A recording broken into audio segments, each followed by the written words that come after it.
Back from the break and have a look at all these sticks I'm trying to get through tonight. Okay, now have a look at these monsters. This is a 2S, okay, a ProMark 2S drumstick. Let me get my thumbs out of the way so you can have a look at the thing here. And what can you see that's weird? Okay, what you can see is good old-fashioned rubber bands. Now, why have I done that? I've got two pairs of these. These sticks are like an extended 2B, not 2B. That's a dumb joke. Maybe cut that out. Maybe not. And what happens is that ProMark... I did a clip last week. I'll interrupt myself by explaining it this way. I did a clip last week, very quick one, just for Facebook really, in the sense that if you're in a situation where you've got a gig or you have a stick but just not sitting quite right or whatever, or you're at a gig and it's hot, you're perspiring and the stick starts to slip. One of the very old-fashioned, goes back decades and decades, maybe even longer than that, probably as long as a rubber band has been around, sort of thing, as far as being invented, is you just get a rubber band and put it to the fulcrum. Put your thumb and first finger around it, like so, second finger, like that, and away you go. You've got a something that you can pretty much hang on to, you know, that kind of thing.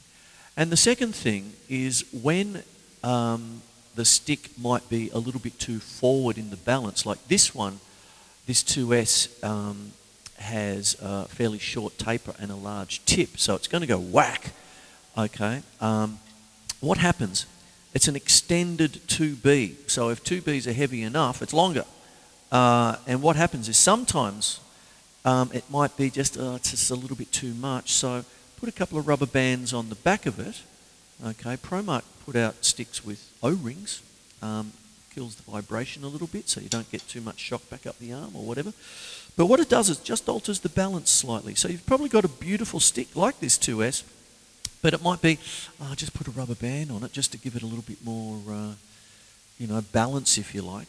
You know, like you take, when we talk about a fulcrum, the fulcrum is the same as when we're kids growing up and we're on a seesaw with a friend, you know, that kind of thing. There's the fulcrum, okay? That's the science of it.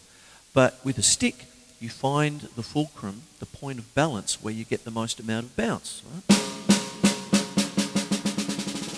If I hold it too far back, dead. If I hold it too far forward, I'm doing all the work. One of my favourite drummers is Billy Cobham, and I've had the pleasure of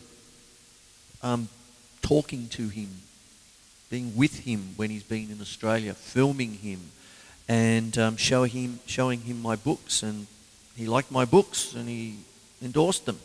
I mean, just a great man. And he would talk about the principle of a shifting fulcrum, because you could play a role in the normal fulcrum point. How's that for a bit of... I told you they'd go whack.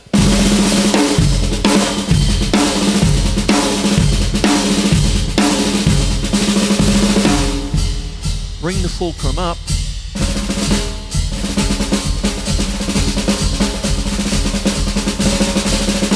Very interesting.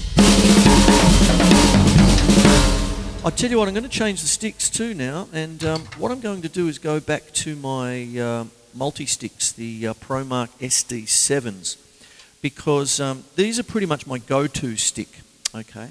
And what happens sometimes with mallets, now I'll take the snares off and I'm going to talk a little bit classical and orchestral, but what I do with this particular drum kit is not so much just do solos, but I actually try and put together a composition.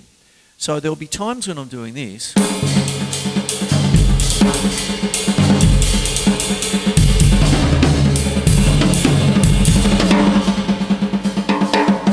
Then turn around.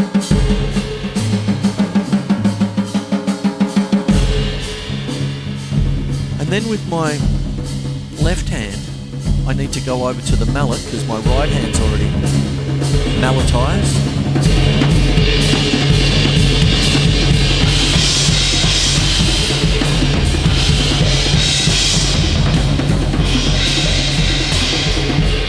Turn it round, and when I turn it round, look,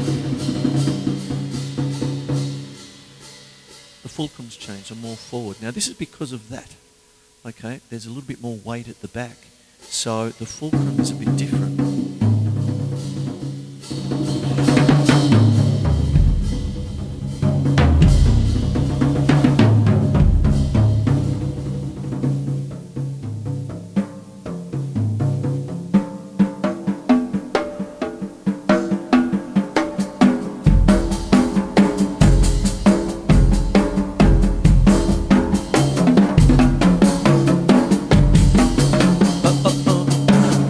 Go back. Back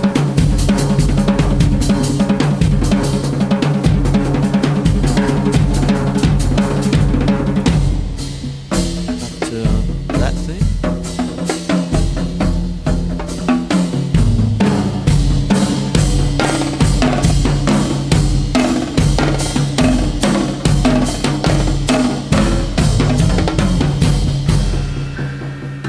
Back to the mallets, you see. The fulcrum changes. Back, you see, I'll stop there, and you see there's the fulcrum, right? And then when I turn around to the mallet, the fulcrum's in the same place, but I've reversed. But because of the mallet, it works, you see, and I can do different things, you see. So that's what I just did then. That's a funny thing about the fulcrum. That is also a funny thing as a little old trick, taking a beautiful big stick, it is a big stick, but it's a very nicely balanced stick. And what happens is when you want clout,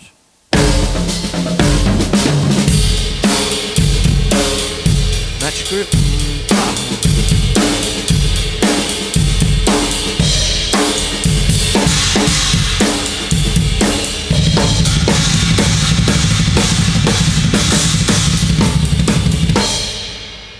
the drum stays hit, as they say. There you go. So there's something there about rubber bands, about fulcrums, about sticks, about all sorts of different things. I better start thinking about wrapping up the show. This episode is all about sticks, what they can do to cymbals, how they change the sound.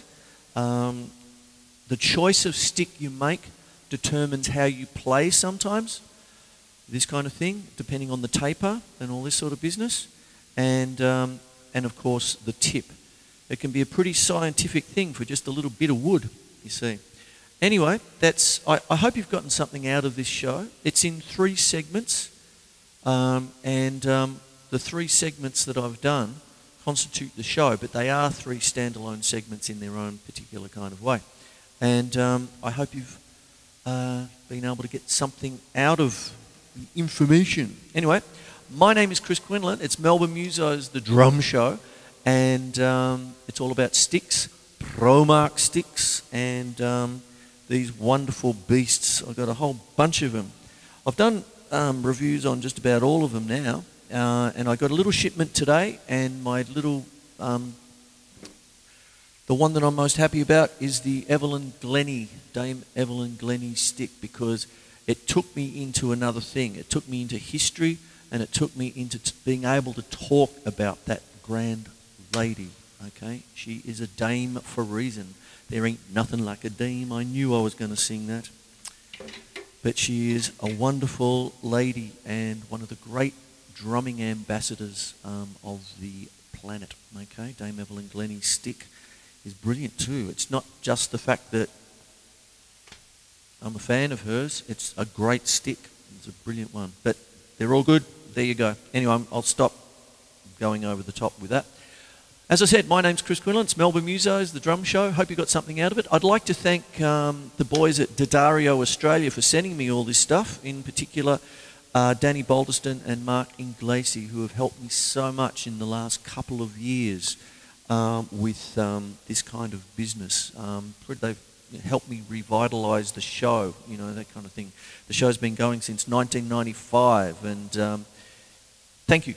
That's all I'll say. Okay, see you next week. Bye.